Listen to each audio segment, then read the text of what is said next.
Have you ever wondered what really happens after you move to America? I'm talking about the good, the bad, and the flat-out bizarre, the stuff no one mentions in the movies or the guidebooks. If you're dreaming about starting a whole new life in the USA, or you're just curious about what it's like through the eyes of a newcomer, then buckle up. Because after spending 1 year in America, I have stories that'll surprise you, lessons I wish someone told me, and a few shocking truths about the American dream. Hey everyone, welcome back to Moving to America.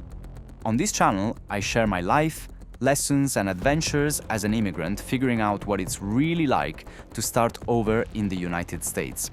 Today, I'm going to take you behind the scenes of my first year here, from jaw-dropping culture shocks to unexpected moments of kindness and all the weird stuff in between. If you're even thinking about moving to America, or you know someone who is, you'll want to stick around so you don't miss the advice, warnings, and surprises I wish I knew sooner.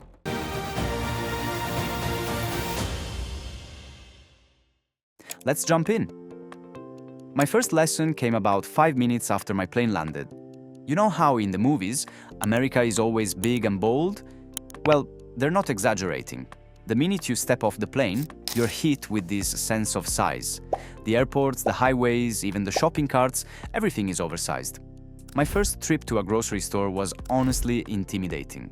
I wandered the aisles, stunned by cereal boxes that could feed a small army and drinks with a million flavor choices. And trust me, understanding American sales tax? That's a math test I still feel like I failed. But that's just the beginning. Let's talk about the people. Americans are surprisingly friendly, at least on the surface. The phrase, "How are you?" isn't an invitation for your life story. It's more like a hello.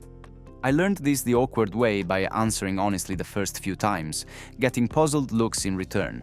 Strangers will smile, chat about the weather, or compliment your shoes while standing in line. For someone who came from a place where people keep to themselves, this felt both welcoming and, honestly, a little strange at first. Now, here's a twist. For all the casual politeness, making real friendships takes time. Sure, people love small talk, but building close connections, that can be a challenge, especially when you feel like an outsider. I realized that in America, people are busy, schedules are packed, and socializing is something you need to actively pursue. If you're moving here, get ready to be proactive. Join clubs, say yes to invitations, and follow up with people. Friendships won't just fall into your lap. Speaking of things no one tells you, the sheer amount of opportunity here is real.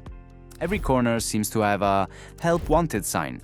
Ads for community colleges and night classes pop up everywhere.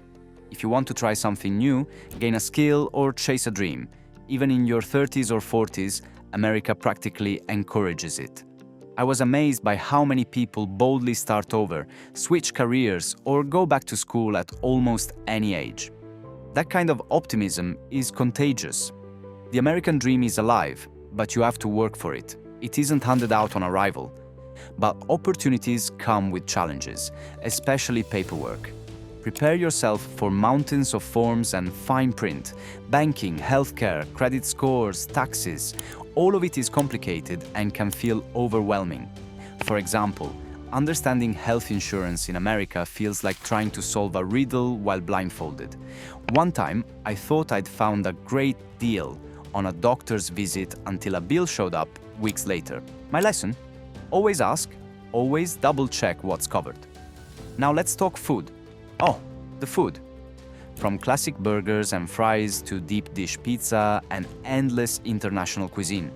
I thought I knew American food from movies and fast food chains, but nothing prepared me for the reality. There's an obsession with convenience, drive-thrus everywhere, microwavable meals, and coffee sizes so big they could double as the swimming pools. But beyond the stereotypes, I discovered farmers' markets, regional specialties, and a passion for bold flavors. Still, I will admit, the sugar in everything took me by surprise. Grocery shopping means reading every label, unless you want unexpected candy in your healthy breakfast. Of course, moving here isn't all fun and food. Homesickness is real. There were days when I missed the taste of home-cooked food, the sound of my mother tongue, and the sense of familiarity. There were moments that felt lonely, holidays spent away from family, or cultural holidays that passed quietly. But with time, I found little pockets of home in the most unexpected places: an international grocery store on the corner, a community group online, or even just a friendly neighbor who remembered my name. And maybe the biggest surprise in my first year? How much America is not just one experience, but 1,000 different ones. Life in New York City is nothing like life in small-town Texas. The weather, the politics, even the slang changes as you move across states. I realized it's less like moving to America than it is moving to 100 different countries that just happen to share a flag. No wonder people here ask, "Where are you from?" Because you could be a local or a newcomer and still be totally different from your neighbor. Looking back, my first year in America was equal parts exciting and overwhelming. I made mistakes, laughed at myself, and learned more about both America and myself than I ever expected. If you're considering moving here, know this: it's a journey filled with highs, lows, and surprises around every corner. Come with an open mind, a willingness to learn, and just a little bit of courage. You'll need it. Now, I want to hear from you. If you're planning your move to America, or if you've already made the leap, what are you most curious or nervous about? Or, if you've lived here for a while, what lessons have you learned that surprised you? Drop your thoughts in the comments below and let's share our stories, because trust me, you're not alone on this journey. And if you found this video helpful or entertaining, don't forget to hit the like button, subscribe for more real-life immigrant stories, and turn on notifications so you don't miss the next adventure. Thanks for spending time with me today. And remember, wherever you're from and wherever you go, there's always a way to make a place feel like home. See you in the next video, and welcome to America.